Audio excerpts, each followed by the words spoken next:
So I had a court hearing today, and normally I don't really talk about like the personal shit. Yeah, I do talk about personal shit, but like shit like child support and all, I don't really speak on that. But I'm gonna speak on it today.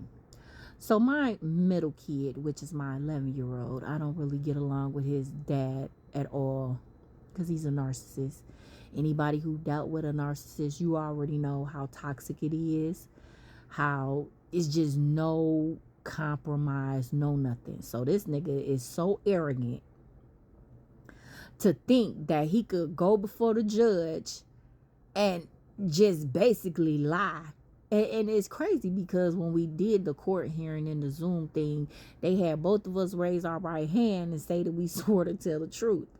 This nigga, everything that came out of his mouth was a lie. The nigga lied about being a truck driver. He lied about everything.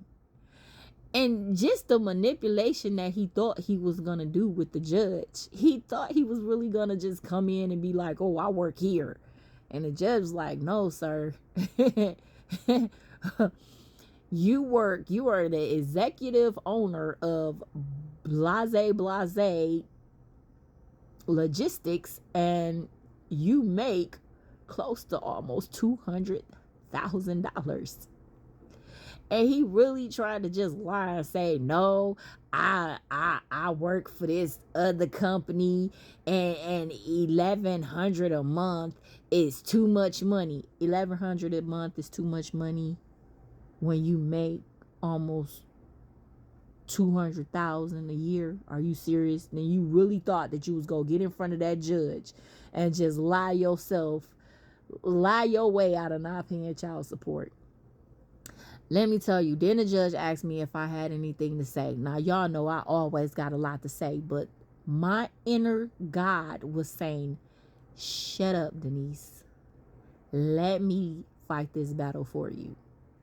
And for once, because y'all know tourists can't shut the fuck up when we need to shut the fuck up. For once in my life, because I wanted to be like, you're lying. You're a truck driver. You own your own business. You have a CDL. What is you talking about? You unemployed. And these people, you know what it was? I don't think that he knew going into this court hearing that they actually had got hold to his actual business that he owns. Not work for, owns. And he didn't know that, I don't think. So going into it, he had the idea to say he was going to work at this one specific place and he didn't make no money. But when the judge read out the name of the business and she named out the three partners in the business, he still lied. But the inner part of me was saying, let me fight this battle for you. Just shh. So that's what I did. I shut the fuck up. And the judge was like, sir, there's nothing we can really do unless you can prove that you don't own this company. The motion still has to stay in place. She was like, you can object, but if you object, you got to have proof that you're either disabled and you can't work, or that this company is just not your company. And then to throw your own mom under the bus. If you throw your own mom under the bus, because she was like, well, sir, how did your name get on here? You a dirty ass? Oh, my mom just put my name down on anything. You a dirty ass. And that's why I just shut the fuck up. Because I could have threw him under the bus my damn self. Like, you're a truck driver. You have a CDL. What do you mean you don't work? But I didn't say nothing. I kept quiet. And that's really hard for me to do. It is. It's really hard. But I don't know. I think I had a higher power behind me that was just like, just don't say nothing. You don't need to fight this fight. You don't need to fight this fight. I got you. Just shut up and observe. And I sat there and I watched that motherfucker just crumble in front of you really just try to lie in front of the judge. Just everything that came out his mouth was a lie. She asked him how much he made an hour. He talking about some $25 an hour. She like, where?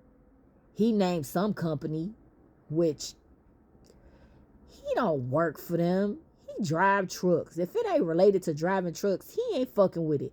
That nigga got money. Like, but this is the part where a person can hate you so bad that they can fuck over their own self.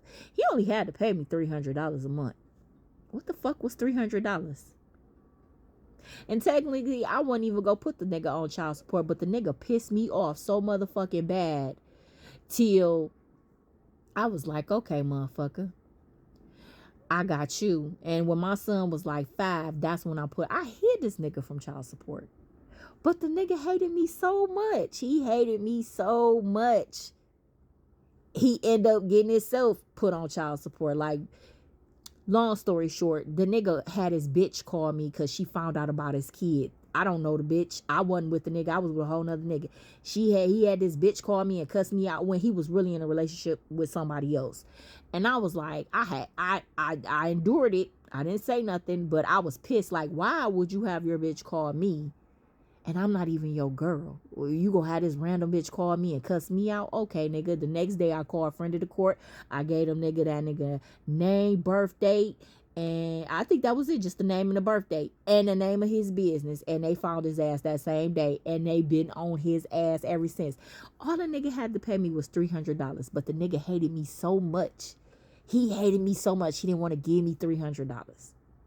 $150 every 2 weeks. He avoided that shit. Been avoiding that shit since 2019. Then when they sent the review, I filled out the paperwork, and sure enough, they found that business. And instead of that $300, it went up to $1,100. He gonna tell the judge, that's just absurd. That's just absurd to pay $1,100 a month for child support. Nigga. The judge was like, sir, that ain't even half of, that's just like a small portion of your income. Like, you make $200,000 and they're asking you to pay $1,100 a month. Let me tell you, karma. I sat there in that little Zoom thing and I watched karma eat his ass up. You got to be careful how the fuck you treat people. All you had to do was pay $300, my dude. That was it. $150 every 2 weeks. Now look. And you didn't even have to pay that. It was a point in time I was going to take the nigga off child support. But you know what that nigga did? That nigga got my son to open the door. He came in my house and did some fucked up shit. And then you thought that shit was okay? And then you go take you off. Nah, homie. You don't come in my house without my permission, disrespect my whole family, and then think that I'm going to take you off. Nah, he fucked up the whole deal. So I was like, fuck it. Your ass go stay on child support. You keep doing this narcissist, arrogant shit. And then you expect me to cooperate with you. That ain't how it work. So I just got to the point where I just fucking shut down. I'm not fucking dealing with you. I'm done. When the tourist is done, we're fucking done. I tried to help that motherfucker out for years. And he just kept stepping and spitting and just being so disrespectful to the point I'm like, whatever you get, you deserve. I know today is not a good day for him at all, because he thought he was just going to come in and just talk the judge right out her decision. When she pulled out that paper and read his motherfucking business and how much money he make, he was sitting there looking like a deer that got stuck by some headlights. However that saying go, that nigga was lying his ass off. Should have just paid the $300. Should have just paid the fucking $300. Now you gotta pay $1,100. Let's see how you go dodge that bullet. Good luck.